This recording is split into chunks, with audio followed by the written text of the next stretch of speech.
అధ్యాయం 34వ వచనం రెండో మాట, అందుకాయన నేడు నీవు నాతో కూడా పరదేశులలో ఉందువని నేను నీతో నిశ్చయముగా చెప్పుచున్నానెను. లూకా సువార్త 23వ అధ్యాయం 43వ వచనం మూడో మాట, అమ్మా ఇదిగో నేను నీ కుమారుడని నీతో చెప్పుచున్నానెను. యోహాను 19వ అధ్యాయం 26వ వచనం నాలుగో మాట, నా దేవా నన్నెందుకు చేయి విడిచితివనెను. మత్తయి సువార్త 27వ అధ్యాయం 46వ వచనం ఐదవ మాట, నేను దప్పిగా కొనుచున్నానెను.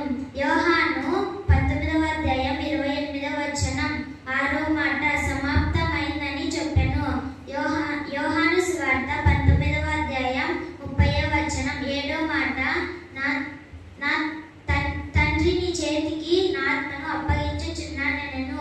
లూకా సువార్త 23వ